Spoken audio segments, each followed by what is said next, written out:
is Elizabeth. I am 6 years old, and though I cannot see the world like you do, I can feel it deeply, beautifully, and in ways only God can make possible. My story is one of loss, love, and God's amazing grace. It's a story that proves that even when you walk through the darkest valley, as Psalm 23:4 says, I will fear no evil, for you are with me. Your rod and your staff, they comfort me. I was born in a small village in Africa to parents who loved me deeply. My mother's touch was soft and warm, and my father's voice was strong and reassuring. But I never saw their faces. I was born blind. My mother used to tell me that God had a special plan for me.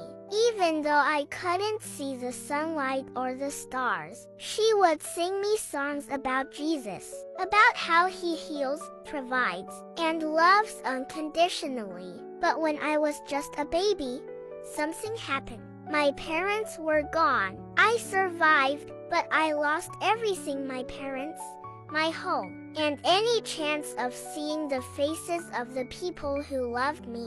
It was a time of great darkness, both physically and emotionally. But even then, God's hand was on my life. Psalm 68:5 says, A father to the fatherless, a defender of widows, is God in his holy dwelling. I didn't know it yet, but God was about to become my father in ways I could not imagine. After the fire, I was taken to an orphanage. It was a humble place, but the people there were kind. They told me stories about Jesus and his love for children like me. I began to feel a spark of hope, a light that shone even though I couldn't see it with my eyes. One day, a woman named Mama Grace visited the orphanage. She was an evangelist, traveling from village to village, spreading the good news of Jesus Christ. When she spoke,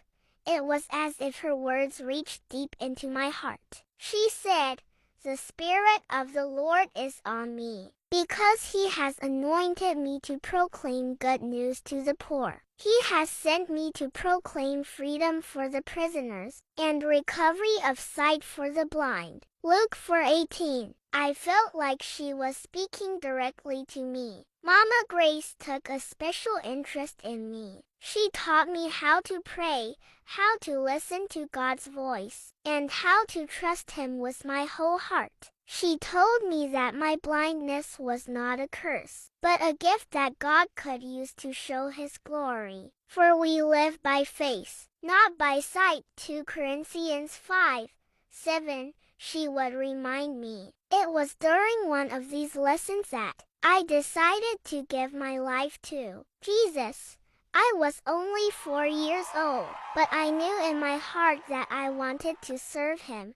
From that day on, my life began to change. At the orphanage, I was given a dog named Jack.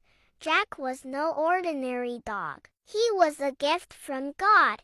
He became my eyes, guiding me wherever I needed to go. But Jack was more than just a helper. He was my friend, my companion, and my reminder that I was never alone. Whenever I held Jack's leash, I felt like I was holding on to God's hand. When I turned 6, I felt a strong calling in my heart. I wanted to tell people about Jesus, just like Mama Grace did. I wanted to share the love that had saved me, the love that had given me hope when I had none. So, with Jack by my side, I started going from village to village, sharing my story. Let me tell you about Jesus, I would say to the people who gathered to listen. I told them how he had been my comfort in the darkest times, how he had given me a family in the orphanage, and how he had given me a purpose even though I was blind. I would quote Romans 8:28.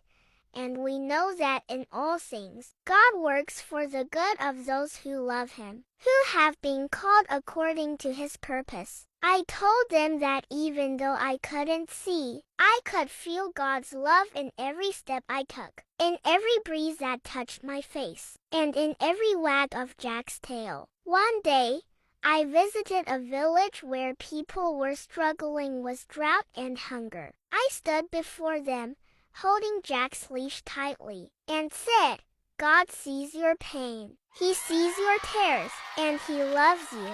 I shared the story of Hagar, who called God El Roi, the God who sees, because he saw her in her distress. Genesis 16:13. As I spoke, I could hear people crying. I told them that Jesus said in Matthew 11:28, Come to me, all you who are weary and burdened, and I will give you rest. By the end of that day, many people had come forward to give their lives to Jesus. Jack and I continued our journey, visiting schools, markets, and churches. Each time, I shared how God had been my strength. I told them about the fire, about losing my parents, and about how Jesus had become my everything. I told them that even though I couldn't see the world, I could see God's love shining brightly in my heart. One of my favorite Bible verses is Psalm 27:10. Though my father and mother forsake me, the Lord will receive me. I told people that this verse had become my life's testimony. Now, as I stand here before you, I want to leave you with this message.